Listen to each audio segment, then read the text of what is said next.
The drafts are over, and now the real work begins. Waiver wire, trades, setting lineups. But could you already have a championship team just from a draft? Well, if you do, chances are these players are on it. With so many players, so many stats, is it possible for one player to win your fantasy baseball league?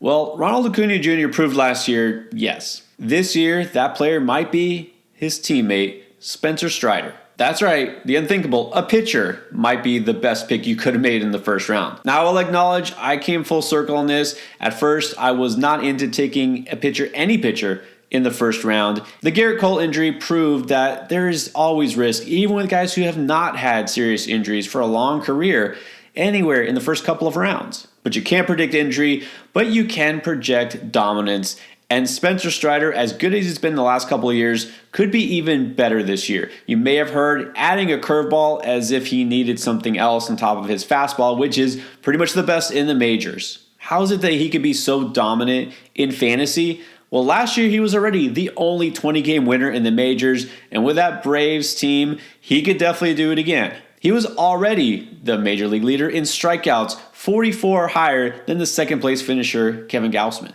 With another potential out pitch, could he even top that number?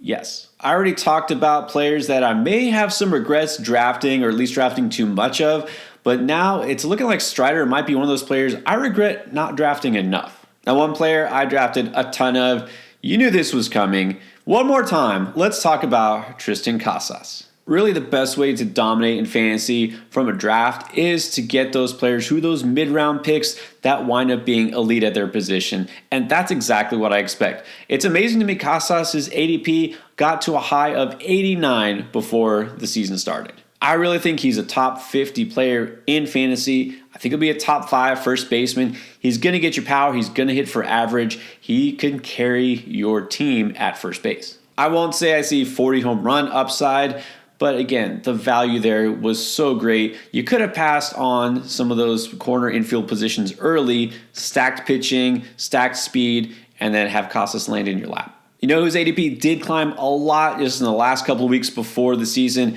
was Wyatt Langford, and it's pretty obvious why. Leading all hitters across the majors with 20 RBIs in the spring, had 6 home runs, hitting 375 right before opening day. Now, I know we always like to draft as close to the season as possible, and obviously there's reasons for that. Injuries happen. You want the latest information. I get all that, but sometimes when you draft earlier, you get these values. If you were drafting a couple of weeks before the season, you could still get Wyatt Langford outside the top 100. In fact, 135 was his ADP, which now seems ridiculously low for a guy who seems destined to be in the running for AL Rookie of the Year. You never know with rookies. Some guys will make the opening day roster. Some guys will buy some time in the minors. Langford is not only on the roster, he's going to be starting and hitting 5th pretty much every day. So this is an absolute steal that could wind up being a league winner. Now you think all these picks are going to be players that I've talked about, my sleepers, my breakout candidates.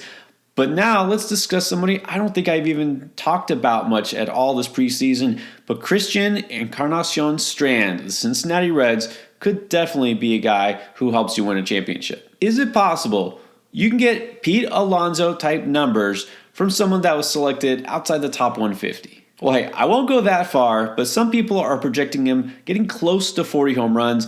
Conservative projections call for 27, but he could easily go over 30 home runs, and just think how late you got him. If you really waited on first base, CES was a steal. And playing time looks like it's not even an issue with Noel V. Marte suspended half the season. That's going to push Heimer Candelario permanently to third base, or semi-permanently. That means that Encarnacion Strand has first base pretty much locked down. Of course, Joey Votto no longer there. Now, sometimes league winners could come in the form of old, boring veteran players. With JD Martinez, you took a risk drafting him because you didn't know if where he would wind up.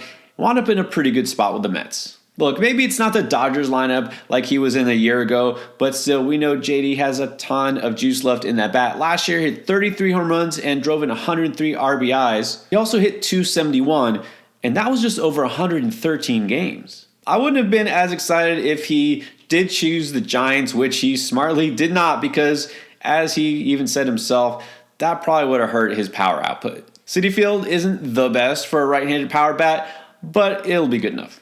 And then if you played the waiting game at catcher, which I tend to do a lot of time, you might have gotten a bargain with Mitch Garver. How can Mitch Garver be a borderline league winning pick?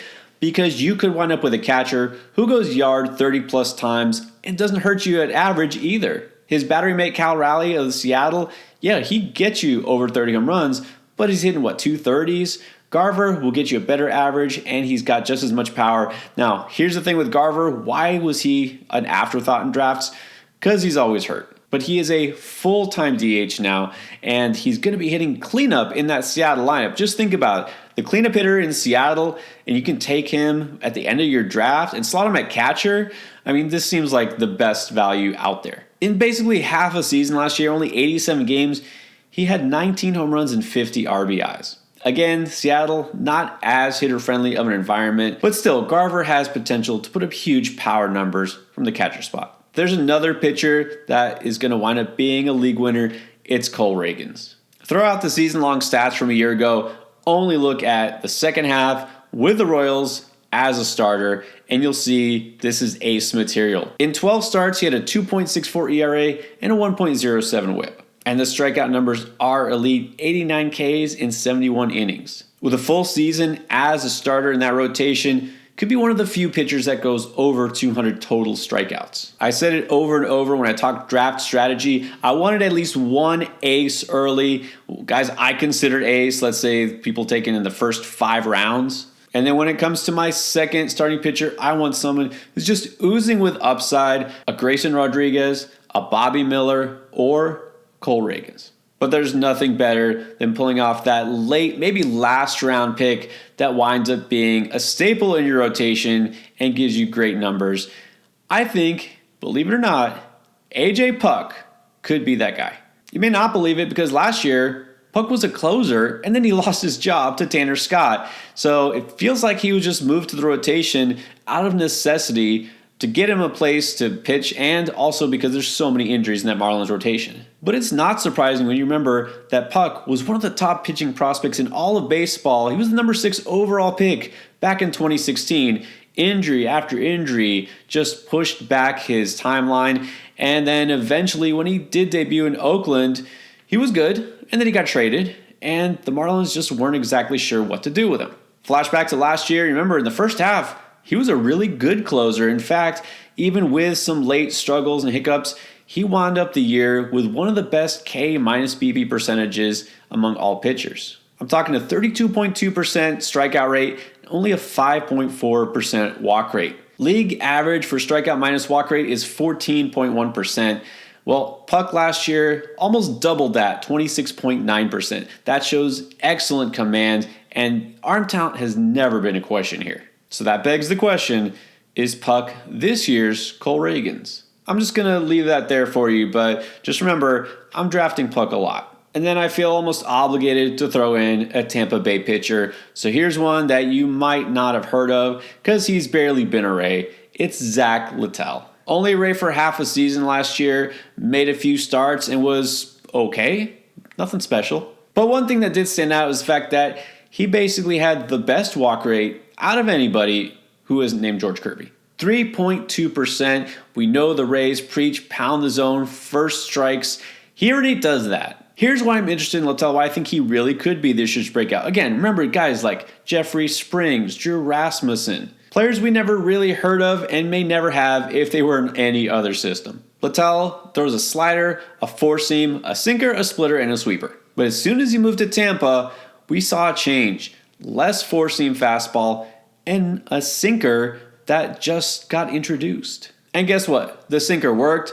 This is a player where really the main thing is that he gave up a few too many home runs and fly balls, and that is the purpose behind the sinker. Now, induce more ground balls, more soft contact, keep what works, ditch what doesn't. I'm always willing to take a lotto ticket on a Rays pitcher that they can convert, and it looks like this year it's Littell. By the time the season is all said and done, I feel like a lot of these players, if not all, are going to be on championship teams. Hopefully you've got some of these players, and if not, this might be your last chance to buy low. Speaking of, keep it here because I'm going to have trade videos for you constantly, waiver wire advice, and more, including live streams. Make sure you subscribe if you haven't already, and check out the latest video.